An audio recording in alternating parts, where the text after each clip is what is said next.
आप में से कितने लोगों को ऐसा लगता है कि मुझे जीवन में पावरफुल व्यक्ति रहना है, मुझे अच्छा पैसा कमाना है, मुझे हैप्पी जीवन जीना है, मुझे कॉन्फिडेंट जीवन जीना है, मुझे रिस्पेक्ट से जीना है, मुझे आत्मसम्मान से जीना है, मुझे मेरे तरीके से जीना है, मुझे कामयाब लाइफ जीना है, मुझे कॉन्फिडेंट लाइफ जीना है, मुझे हंसते खेलते जीना है? How many of you feel so? Please raise your hand. All of you feel so? ठीक है.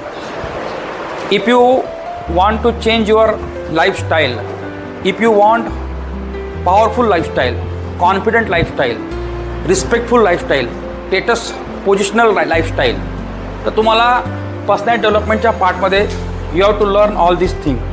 You must learn all this thing. What is our first topic? तुमचं सामर्थ्य कसं वाढवता येईल. How to increase your potential. आता what is mean by potential? If I tell you about the potential, संपूर्ण मनुष्य प्राण्याला एक पोटेन्शियल मिळालं आहे, एक सामर्थ्य मिळालेलं आहे. प्रत्येकाला मिळाला. ज्याला 2 हात आहे, ज्याला 2 पाय आहे, ज्याला 2 डोळे आहे, ज्याला सर्व ऑर्गन साबूत आहे आणि एक ब्रेन आहे, म्हणजे चालू शकते, बोलू शकते, धावू शकते, विचार करू शकते, त्याला सर्वांपाशी सामर्थ्य आहे. पण असाच धावणारा माणूस, चालणारा माणूस, विचार करणारा माणूस दुःखी आहे, गरीब आहे, उदास आहे, निराश आहे, हताश आहे, कष्टी आहे. याचा अर्थ त्याच्यापाशी सामर्थ्य आहे, पण त्याला सामर्थ्य वापरता येत नाही आहे, सामर्थ्य मल्टिप्लाय करता येत नाही आहे, युटिलाइज करता येत नाही आहे. तर मुद्दा हा आहे का तुम्हाला तुमचं सामर्थ्य कसं वाढवायचं आहे.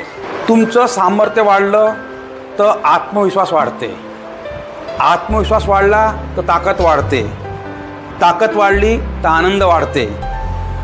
बरोबर आहे. पण तुम्हाला एज्युकेशन क्षेत्रामध्ये किंवा अन्य ठिकाणी काही चुकीच्या गोष्टी शिकवल्या आहे.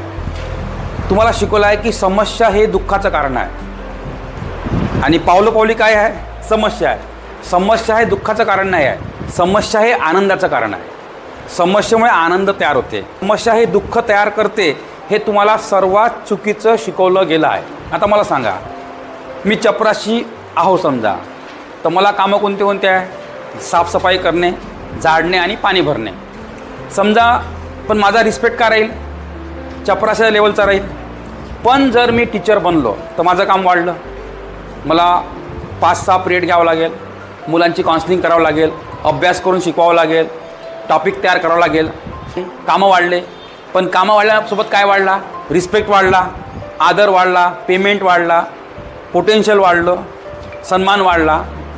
बरं ठीक आहे, मी टीचरपेक्षाही वरची पोस्ट अचीव केली, मी प्रिन्सिपाल बनलो, मुख्याध्यापक बनलो, पुन्हा काम वाढलं, पुन्हा रिस्पेक्ट वाढला, पुन्हा आदर वाढला. म्हणजे जेवढे कामं वाढेल, जेवढी समस्या वाढेल, तेवढा आदर वाढेल. जेवढं तुम्ही घरी झोपून राहा, जेवढा आराम करा, एकही समस्या सॉल्व करणार नाही, तर आदर वाढेल, सन्मान वाढेल, रिस्पेक्ट वाढेल का कमी होईल? कमी होईल. म्हणजे समस्या वाढल्यावर काय वाढते? आदर, सन्मान, नावलौकिक, इज्जत, पोझिशन, पोस्ट वाढते. म्हणजे समस्या दुःखाचं कारण आहे का आनंदाचं कारण आहे? समस्या वाढली तर आनंद वाढायलाच पाहिजे. हे आपल्याला चुकीचं शिकवलं गेलं आहे. जेवढ्या समस्या आहे तेवढा आनंद आहे, जेवढे प्रॉब्लेम आहे तेवढे प्रॉब्लेम सॉल्व करताना येणारी मजा आहे, प्रॉब्लेम टॅकल करताना येणारी मजा आहे. आणि जो प्रॉब्लेम टॅकल करताना एन्जॉय करते, मजा घेते, तोच खरा जीवन जगत आहे. जो प्रॉब्लेम टॅकल करताना अरे यार माझ्याच नशिबात होतं का, मीच बळी पडलो का, माझंच नशीब गांडू आहे, बरोबर आहे, आणि असंख्य गोष्टी निगेटिव्ह घेते, तो माणूस सामर्थ्य वाढवू शकत नाही आणि काहीतरी बनू शकत नाही. आता मी तुम्हाला एक्झॅक्टली समजावून सांगतो, समस्या वाढल्यावर सामर्थ्य कसं वाढते. प्रॉब्लेममुळे सक्सेस येते. इंग्लिशमध्ये एक म्हण आहे, failure is a stepping stone of success.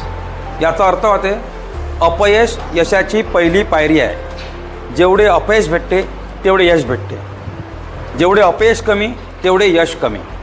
कारण कोणतेही काम करताना पहिल्यांदी चुकते, दुसऱ्यांदी चुकते, तिसऱ्यांदी चुकते, चौथ्यांदी बरोबर निघते. बरोबर आहे. जेवढे तुम्ही समजा माझ्या कोचिंग क्लासला आले, जेवढे वाक्य बनवाल, जेवढं होमवर्क कराल, त्यातले काही वाक्य चुकेल, पण नंतरच्या टप्प्यात काय होईल, चुकले म्हणून बरोबर निघाले, नेक्स्ट टाईम बरोबर का निघाले, कारण फर्स्ट टाईम चुकले होते. Are getting my point? म्हणजे failure is a stepping stone of success.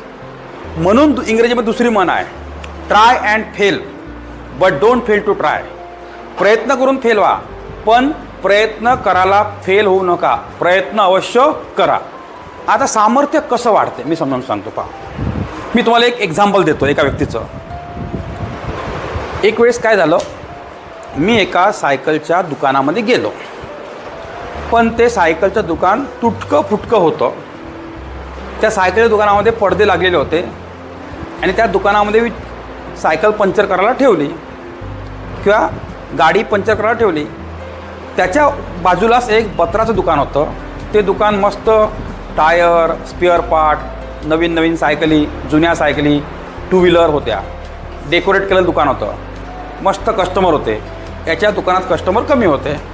याला विचारलं, तुझं दुकान का चालत नाही? साहेब तसं नाही म्हणे, आत्ता माझ्यापाशी पैसे येऊ द्या, त्याच्या दुकानाला मागं टाकतो. त्याचं दुकान काय आहे? पैसा आहे बापा, आजा बापाचा. दुकान मोठं बांधलं, खूप सायकली ठेवल्या, डेकोरेट केलं, सजावट केली. तेवढं डेकोरेट, तेवढं सजावट मी नाही करू शकत, तेवढा माल मी नाही भरू शकत, माझ्यापाशी तेवढे पैसे नाही आहे. म्हणजे तुझी समस्या काय? पैसे. पैसे नाही म्हणून डेकोरेट नाही करत, डेकोरेट नाही करत म्हणून दुकान चालत नाही. बरोबर आहे ना? किती रुपये पाहिजे? 50, 60, 70 हजार भेटले ना, मग कामच भारी होते, माझं दुकान नंबर 1 राहील मग. बरोबर आहे? ठीक आहे. मग तू नातलं कसं ना 8-10? हो आहे नातलं कोणी.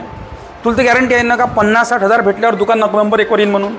मागणं यायला त्याला पैसे उसने माग, 50-60 हजार दुकानाला लाव, दुकान नंबर 1 वर आण. पण वापस कसे करीन?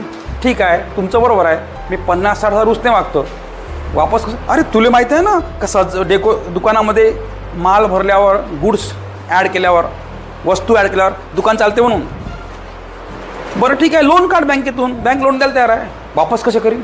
तर त्याची समस्या नाही का दुकानातला माल नव्हता, जर तुम्ही प्रॉपरली आयडेंटिफाय कराल तर. त्याची समस्या होती स्किल. त्याच्यापाशी कॉन्फिडन्स आणि स्किल नव्हता. काय नव्हतं? त्याला जर स्वतःवर भरोसा आहे आणि त्याच्यापाशी चांगली स्किल आहे तर तो पैसे वापस करू शकते ना, कारण त्याचा प्रॉब्लेम का होता? पैसा नाही आहे, स्किल आहे, टॅलेंट आहे, कॉन्फिडन्स आहे, तर मग कस्टमर वाढेल ना स्किल असल्यामुळे, तर पैसे परत करेल. पण त्याची समस्या नाही का, मेन समस्या ही पैसा नव्हती, मेन समस्या होती स्वतःवर भरोसा नसणे आणि स्वतःमध्ये परफेक्ट स्किल नसणे. तर जीवनामध्ये लक्षात घ्या, ज्याला वाढायचं आहे त्यानं स्किल डेव्हलप करा. पहिला मुद्दा काय डेव्हलप करा? स्किल डेव्हलप करा. स्किल डेव्हलप करायसाठी पोटेन्शियल प्रत्येकाशी आहे, पोटेन्शियलचा उपयोग करून स्वतःची स्किल डेव्हलप करा. दुसरा, जीवनामध्ये माणसाचा प्रॉब्लेम जो असते ना, तो स्किल प्रॉब्लेम हा मेन प्रॉब्लेम असते. स्किल प्रॉब्लेम मेन प्रॉब्लेम असते. Notify your exact problem. पहिले तुमचा एक्झॅक्ट प्रॉब्लेम काय आहे, ज्याच्यामुळे तुम्ही गरीब आहे, ते पहिले सॉल्व करा. म्हणजे लिहा, पहिले नोटिफाय करा आणि बुकावर लिहा आणि मग सॉल्व करणं सुरू करा. त्याच्यावर चिंतन करा, मनन करा, अभ्यास करा आणि तो सॉल्व करणं सुरू करा. मेहनत घ्या. मेहनत घेतल्यानं सामर्थ्य वाढते. बरोबर आहे? जीवनामध्ये no one problem is permanent. जगामध्ये कोणतीच समस्या परमनंट नाही आहे. एखाद्याची बायको पळून गेली ती समस्या परमनंट नाही आहे. 2 वर्षांना, 3 वर्षांना दुसरी, तिसरी, चौथी बायको येऊ शकते किंवा ते वापस येऊ शकते. परमनंट प्रॉब्लेम आहे का? R getting my point? एखाद्याचा नवरा गेला, दुसरा, तिसरा, चौथा येऊ शकते, काहीतरी सोल्युशन निघू शकते. तो प्रॉब्लेम परमनंट आहे का? नाही. तुमच्या हातून एखादी वस्तू हरवली तर केव्हा नाही का दुसरी वस्तू विकत घेता येते. तो प्रॉब्लेम परमनंट आहे का? परमनंट फक्त आपली बॉडी आहे, परमनंट फक्त आपला जीव आहे, परमनंट फक्त आपलं मन आहे. बरोबर आहे ना? परमनंट काय? फक्त आपलं सामर्थ्य आहे. फक्त वाढवायचं काय आहे? सामर्थ्य वाढवायचं आहे. अजून चांगली कला शिकलो आपण, अजून 10 लोक कन्व्हिन्स करू शकतो, आपल्या साथी आहे. बरोबर आहे का नाही? प्रॉब्लेम काही परमनंट आहे का? नाही. जगामध्ये कोणताच प्रॉब्लेम परमनंट नाही आहे. प्रत्येक प्रॉब्लेमची इंटेन्सिटी गेट रेड्यूस. त्याची इंटेन्सिटी आपोआप काय होत जाते? कमी कमी होत जाते आणि आपोआप सोल्युशन निघत जाते.